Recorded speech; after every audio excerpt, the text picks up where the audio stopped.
ये कहानी है उत्तर प्रदेश के छोटे से जिले बुलंदशहर की, जिसमें पवित्र नदी गंगा बहती है।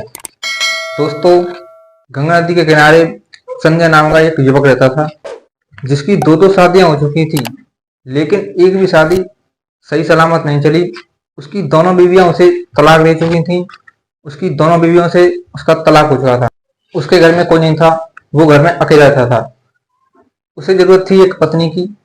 दोस्तों, उसके पास एक दो रिश्ते आते, लेकिन उसकी बुरी आदतों के कारण उसे कोई भी अपनी बेटी नहीं देना चाहता था। दोस्तों, एक दिन संजय उदास हो जाता है और इस उदासी के कारण वो अपने घर में शांत अकेला बैठा हुआ होता है। फिर एक दिन उसके मन में आता है, क्यों ना वो किसी बिचौलिया के पास चला जाए जो गांव में शादी करवाते हैं। दोस्तों, ये सोचते सोचते वो गांव के एक बहुत बड़े बिचौलिया के पास पहुंच जाता है, जो गांव के नौजवानों की शादी करवाता था।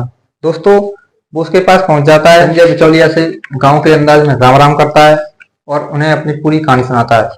दोस्तों, वो उनसे कहता है कि अगर उन्होंने उसकी शादी करवा दी तो संजय उसे माला माल कर देगा। दोस्तों, माला माल करने की बात सुनकर बिचौलिया खुश हो जाता है। उसके मन में लड्डू फूटने लगते हैं और वो संजय की शादी करने की शर्त को स्वीकार कर लेता है। लेकिन दोस्तों, बिचौलिया ठहरा अच्छी सोच का, ऊंची सोच का। वो उसकी शादी करवाने के बदले एक शर्त रख देता है। दोस्तों, वो शर्त रखता है कि अगर उसने संजय की शादी करवा दी तो संजय को उसे 50,000 रुपये नगद देने पड़ेंगे। शर्त सुनने के बाद संजय तुरंत अपनी जेब से 50,000 रुपये निकालकर उस बिचौलिया को दे देता है। दोस्तों, बिचौलिया 10 दिन के अंदर ही संजय की शादी करवा देता है। संजय की शादी वो एक मीना नाम की गरीब लड़की से करा देता है। दोस्तों, मीना एक गरीब लड़की थी जिसके माता पिता नहीं थे। उसे उसके चाचा ने पाल पोस कर बड़ा किया था और उसका चाचा उसे 30,000 रुपये में बिचौलिया को बेच देता है। बिचौलिया संजय से सीधा सीधा 20,000 रुपये का लाभ कमा लेता है। दोस्तों, मीना एक भोली भाली मासूम सी लड़की थी। वो कभी घर से बाहर निकलकर नहीं गई थी। उसे दुनियादारी के बारे में कुछ भी नहीं पता था। उसे ये नहीं पता था कि एक पत्नी क्या होती है, एक पति क्या होता है, एक पत्नी धर्म क्या होता है। मीना संजय के साथ खुशी खुशी रहने लगती है। संजय मीना को अपनी पलकों पर बैठा कर रखता है। दोस्तों, उन दोनों की शादी को 1 महीना बीत जाता है और 1 महीना बीतने के बाद संजय की पुरानी आदतें शुरू हो जाती हैं। दोस्तों, वो कहते हैं ना कि हर चीज का शौक पाल लेना, लेकिन उसकी लत मत लगाना। लेकिन दोस्तों, संजय ने तो शराब और जुए की लत लगा रखी थी, तो उसकी अब लतें दोबारा से शुरू हो जाती हैं। वो हर रोज शाम को शराब पीकर जुआ खेलता और हर रोज कुछ न कुछ जुए में हार जाता। दोस्तों, उसकी ये आदत, ये लत दिन ब दिन बढ़ती गई और वो जुए में अपनी सारी की सारी प्रॉपर्टी, यहाँ तक कि अपना घर भी बेच देता है। अब उसके पास जुआ खेलने के लिए कुछ भी नहीं बचता। अब वो अपनी पत्नी मीना को ही दांव पर लगा देता है। दोस्तों, उसने बहुत शराब पी रखी थी। उसे कुछ भी पता नहीं था कि वो क्या कर रहा है।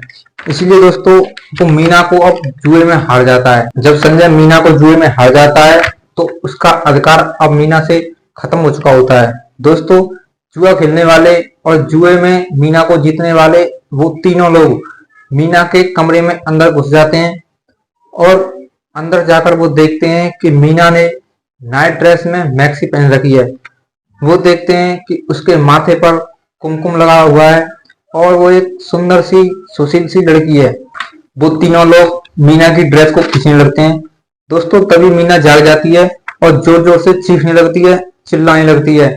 दोस्तों, मीना की चीखों को सुनने के बाद संजय तुरंत कमरे में आ जाता है और कमरे में आने के बाद मीना के पास बैठ जाता है। दोस्तों, मीना संजय से कहती है कि ये जो तीनों लोग हैं बहुत गंदे लोग हैं, ये मेरे कपड़ों को खींच रहे हैं। दोस्तों, संजय का अब अपनी पत्नी पर कुछ भी अधिकार नहीं था, क्योंकि वो जुए में अपनी पत्नी मीना को हार चुका था। इसीलिए वो उन तीनों लोगों से कुछ भी नहीं कह सकता था। इसीलिए दोस्तों, वो अब अपनी पत्नी मीना को पत्नी धर्म का पाठ सिखाने लगता है और पत्नी धर्म सिखाता है। दोस्तों, मीना गांव की भोली वाली सीधी सादी लड़की थी। उसने दुनियादारी देखी नहीं थी। उसे ये नहीं पता था कि पत्नी धर्म क्या होता है, एक पत्नी का पति पर क्या अधिकार होता है, एक पति का पत्नी पर क्या अधिकार होता है। बस इसी बात का फायदा उठाकर संजय मीना को बेवकूफ पागल बनाने लगता है।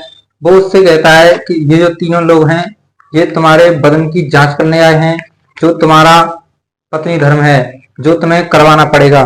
दोस्तों, मीना गांव की भोली भाली लड़की थी। वो अपने पति की बातों में आ जाती है और वो वही करती है जो संजय उससे करवाता है। वो चुपचाप सीधी जाकर बेड पर लेट जाती है और संजय वहां से चला जाता है। दोस्तों, वो तीनों लोग जो ज्वारी थे मीना के जिस्म को नोचने लगते हैं। वो तीनों लोग हवस की उस सीमा को पार कर देते हैं जिसे एक लड़की कभी भी सहन नहीं कर सकती थी। दोस्तों, जब उनकी हवस मिट जाती है तब जाकर वो मीना को छोड़ते हैं। दोस्तों, सुबह हो जाती है। सुबह होने के बाद मीना का एक एक अंग दर्द से तड़पने लगता है। लेकिन दोस्तों, मीना एक गांव की बहादुर लड़की थी तो वो उस दर्द को सहती है। दोस्तों, सुबह होने के बाद मीना का जो पति संजय था वो मीना के पास आता है, उसे सांत्वना देता है कि वो अपने पत्नी धर्म में पास हो गई है। दोस्तों, मीना को कुछ भी नहीं पता था कि पत्नी धर्म क्या होता है। वो उस बात से सहमत हो जाती है। दोस्तों, संजय को पता लग चुका था कि मीना एक भोली भाली लड़की है, उससे मन चाहा काम करवाया जा सकता है। इसीलिए दोस्तों, संजय के मन में अब एक विचार आने लगता है। वो सोचने लगता है क्यों न मीना से धंधा ही करवाया जाए।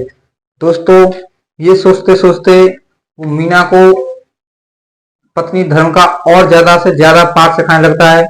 वो उससे कहता है कि तुम्हें अब रोज रोज नए नए लोगों के साथ रातें बितानी पड़ेंगी, तब जाकर के तुम पत्नी धर्म में सक्सेस हो पाओगी। दोस्तों, मीना गांव की भोली भाली लड़की थी। वो इस बात को स्वीकार कर लेती है और वो वही करने लगती है जो उसका पति संजय उससे करवाता है।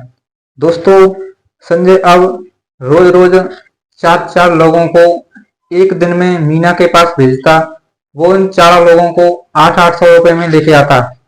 दोस्तों, ये प्रक्रम उसका 1 महीने तक चलता रहता है और 1 महीने के अंदर ही वो मीना के जरिए 1 लाख रुपए कमा लेता है। दोस्तों, इस बात की भनक तो मीना को भी नहीं थी कि वो एक पत्नी धर्म नहीं बल्कि एक गलत काम कर रही है। धंधा करने की इस बात का पुलिस को पता चल जाता है और पुलिस उस जगह पर छापा मार देती है। दोस्तों, छापे में वो पुलिस मीना को पकड़ लेती है और मीना से पूछताछ करती है। दोस्तों, अभी भी मीना को ये समझ नहीं आ रहा था कि पुलिस ने उसे क्यों पकड़ा है, क्योंकि दोस्तों मीना गांव की भोली भाली सीधी सादी लड़की थी। पुलिस मीना से पूछताछ करती है। वो उससे पूछती है कि वो ये सब क्यों करती है और किसके कहने पर करती है। दोस्तों, मीना को ये सब पता ही नहीं था कि पुलिस उससे क्यों पूछ रही है। मीना पुलिस से कह देती है कि ये उसका पत्नी धर्म है जो उसके पति ने उससे करने के लिए कहा है। दोस्तों, पत्नी धर्म की बात सुनने के बाद पुलिस वहीं की वहीं स्तब्ध रह जाती है। पुलिस वाले सोचने लगते हैं कि दुनिया जैसे धंधा कहती है वो लड़की इसे पत्नी धर्म बता रही है। दोस्तों, पुलिस भी समझ जाती है कि मीना वास्तव में भोली भाली लड़की है। वो उसकी शक्ल को देखकर ये अंदाजा लगाने लगते हैं। पुलिस वाले मीना को समझाने लगते हैं कि ये कोई पत्नी धर्म नहीं बल्कि एक धंधा है जो उसका पति उससे करवाता है। दोस्तों, मीना अभी भी कुछ नहीं समझ पाती। वो इसे पत्नी धर्म ही बताती है। फिर पुलिस वाले और भी ज्यादा स्तब्ध हो जाते हैं। वो समझ जाते हैं कि मीना को समझाना अब उनके बस की बात नहीं है। इसीलिए दोस्तों, वो जो और अन्य लोग थे उनकी मदद से संजय के बारे में मीना को बताते हैं। तब जाकर मीना को समझ आता है कि ये वास्तव में ही वो एक गलत काम कर रही थी। वो कोई पत्नी धर्म नहीं था, वो एक धंधा था। दोस्तों, जब उसे पता लग गया कि वो गलत काम कर रही थी तो इस बात को सह नहीं पाती और मन ही मन अपने आप को गालियां देने लगती है। पुलिस वाले मीना के केस को निजी तौर पर हैंडल करते हैं क्योंकि उन्हें पता था कि मीना को बहला फुसलाकर उससे गलत काम करवाया गया था। इसीलिए वो मीना को छोड़ देते हैं और 15 दिन के अंदर ही पुलिस वाले संजय को पकड़ लेते हैं। अदालत संजय को लड़कियों को बहला फुसलाकर उनसे संबंध बनाने और उनसे धंधा करवाने के आरोप में 15 साल की सजा सुनाती है और उन तीनों जुआरियों को भी 2-2 साल की सजा सुनाती है। दोस्तों, अब मीना के पास न तो कुछ पाने के लिए था और न ही कुछ खोने के लिए। इसीलिए वो इस बेरहम दुनिया में नहीं जीना चाहती थी और अपने आप को समाप्त कर देती है।